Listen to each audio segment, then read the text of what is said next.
സഹോദരങ്ങളെ, സലഫിൻ്റെ മനഹജ് ശ്രദ്ധിക്കുക. മനഹജു സലഫ്, ഖുർആനും സുന്നത്തും സഹാബത്ത് മനസ്സിലാക്കിയ സലഫുകൾ നിലകൊണ്ട രൂപത്തിൽ അത് വളരെ വിലപ്പെട്ട കാര്യമാണ്, നിസ്സാരമായി കാണരുത്. മനഹജു സലഫ് എന്നത് ചെറിയൊരു കാര്യമല്ല. അള്ളാഹു നമുക്ക് നൽകിയ വലിയ നിഅമത്തുകളിൽ ഒന്നാണ്. ഖുർആനും സുന്നത്തും സഹാബത്ത് മനസ്സിലാക്കിയതുപോലെ അതിലൊരു ഷിബർ, ഒരു ദിറാ, ഒരു ചാണു, ഒരു മുഴം അപ്പുറത്തേക്ക് പറയാൻ നിങ്ങൾ വിടരുത്. ദീന് എങ്ങനെയും പറഞ്ഞുകൂടാ. ദീന് പറയേണ്ട രൂപത്തിൽ പറയണം, ദീൻ പഠിക്കേണ്ട രൂപത്തിൽ പഠിക്കണം, ദീൻ പ്രചരിപ്പിക്കേണ്ട രൂപത്തിൽ പ്രചരിപ്പിക്കണം. അതിന് സഹാബത്ത് കാണിച്ചെന്ന വടിയുണ്ട്. ആ വടിയിൽ നമ്മൾ ഉറച്ചു നിൽക്കണം. അത് തെറ്റിപ്പോരുത്.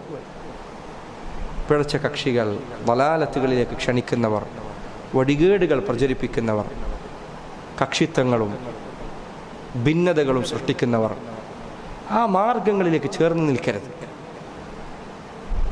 അള്ളാഹുവിൻ്റെ ദീൻ ഇഖ്ലാസോടുകൂടി, സഫാഓടുകൂടി, ശുദ്ധിയോടുകൂടി പറഞ്ഞു കൊടുക്കുക. ഒരു കെട്ടുപാടുകളുമില്ല, ഒരു കെട്ടുപാടും വേണ്ട. പണ്ട് നമ്മുടെ ഉസ്താദുമാരിൽ ഒരാൾ റഹിമഹുല്ലാഹ്, അദ്ദേഹം പറഞ്ഞ മനോഹരമായ വാക്കുകളൊന്നേതാണ്. ഒരു സലഫിയെ സംബന്ധിച്ചിടത്തോളം, ഖുർആൻ സുന്നത്തും സഹാബത്തിൻ്റെ അടിസ്ഥാനത്തിൽ പിൻപറ്റുന്ന ഒരാളെ സംബന്ധിച്ചിടത്തോളം അവന് ഒരാളോടും അമിതമായ ഒരു പ്രതിബദ്ധതയുമില്ല, അള്ളാഹുവിനോടും അവൻ്റെ റസൂലിനോടുമല്ലാതെ സല്ലല്ലാഹു അലൈഹി വസല്ലം. അവരെ മാത്രമേ ന്യായീകരിക്കാൻ ബാധ്യസ്ഥതയുള്ളൂ. വേറെ ഒരാളെയും ന്യായീകരിക്കാനില്ല. എന്നെ തന്നെയും ഞാൻ ന്യായീകരിക്കുന്നില്ല. എനിക്ക് തെറ്റുപറ്റിയ അത് സ്വീകരിക്കേണ്ട എന്നല്ലാതെ എന്നെ നോക്കണ്ട. എത്ര ഇമാമിങ്ങൾ പറഞ്ഞ വാക്കാണത്. എന്താ ഇമാം ഷാഫിഈ അദ്ദേഹം പറഞ്ഞത്? ഇദാ സഹൽ ഹദീസ്, ഹദീസ് സഹീഹായാൽ നിങ്ങൾ ഹദീസ് സ്വീകരിക്കുക, എൻ്റെ വാക്ക് നിങ്ങൾ വലിച്ചെറിഞ്ഞേക്കുക. വലിച്ചെറിഞ്ഞേക്കുക എന്ന് പറഞ്ഞു, മൈൻഡ് ചെയ്യണ്ടില്ല. ഹദീസ് എൻ്റെ വാക്കിന് വിരുദ്ധമായി വന്നാൽ, ഹദീസിനെതിരാകുന്ന വാക്കുകൾ, ദീനിനെതിരാകുന്ന കാര്യങ്ങൾ, അതിൽ സഹോദരങ്ങളെ വിട്ടുവീഴ്ച ചെയ്യരുത്. അത് അവർക്ക് ഉപദേശിച്ചു കൊടുക്കണം, നല്ല രൂപത്തിൽ ഉപദേശിക്കണം. പക്ഷെ നിങ്ങൾ അതിൽ പങ്കാളിയാവരുത്. ദീനിൻ്റെ ശരിയായ വടികൾക്കപ്പുറത്തേക്ക് പോകരുത്. ശരിയായ വടിയിൽ നിൽക്കുക. ഞാൻ ഈ ശരിയായ വടി എന്ന് പറയുന്നത് ഒരിക്കലും ഒരു കക്ഷി സ്വഭാവത്തോടു കൂടിയല്ല. ഒരിക്കലും അങ്ങനെ ഒരാൾ മനസ്സിലാക്കരുത്. അങ്ങനെ ഒരു ഉദ്ദേശത്തിലല്ല ഞാനത് പറയുന്നത്. ഒരാളെയും ഒരു കക്ഷി രൂപത്തിലല്ല നമ്മളിത് കാണേണ്ടത്. നമ്മളിൽ പലരും വളർത്തപ്പെട്ടതൊരു കക്ഷി ചിന്തയോടുകൂടിയാണ് എന്നതുകൊണ്ട് നമ്മളിൽ പലർക്കും ഈ ചിന്താഗതി വിട്ടുമാറാൻ പറ്റാത്ത അവസ്ഥയിലാണ്. പറയുന്ന എനിക്കടക്കം നമ്മൾ ചിന്തിക്കുമ്പോൾ ഞാനും ഞങ്ങളും നമ്മളും ഇങ്ങനെയല്ല.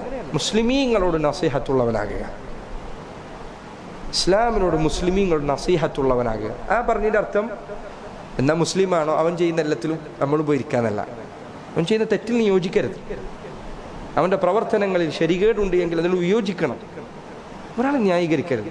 ഇന്ന് സംഭവിച്ചു കൊണ്ടിരിക്കുന്ന വലിയ അബദ്ധങ്ങളിലൊന്ന്, ഞാൻ മൂപ്പരടുത്താണ് ദീന് പഠിക്കുന്നത്.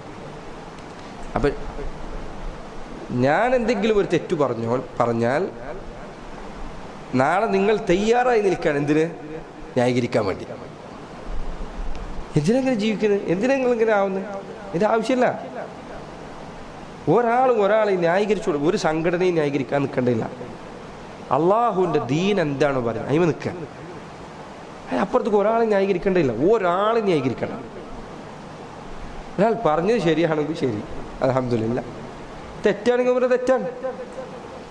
സഹോദരങ്ങളെ, അങ്ങനെ വളരാൻ നമുക്ക് കഴിയണം. ഞാൻ ഈ പറഞ്ഞത് ഒരാൾ തെറ്റാണ്, നാട്ടിലൊന്നാകെ അയാളെ പരസ്യമായിട്ട് അയാളെ ആക്ഷേപിക്കുക, അയാളെ ചീത്ത പറയും, ഇങ്ങനെ കളിയാക്കണം എന്നല്ല.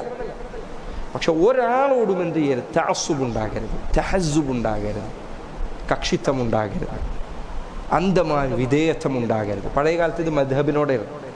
എൻ്റെ പേരിൽ പരസ്പരം അങ്ങോട്ടും ഇങ്ങോട്ടും കൊലപാതകങ്ങൾ വരെ നടന്നിട്ടുണ്ട്. ഇന്ന് ഇത് മറ്റു പലതിൻ്റെയും പേരിലാണ്. വ്യക്തികളുടെ പേരിൽ, സംഘങ്ങളുടെയും കക്ഷികളുടെയും പേരിൽ, മസ്ജിദുകളുടെ പേരിൽ, സംഘടനകളുടെ പേരിൽ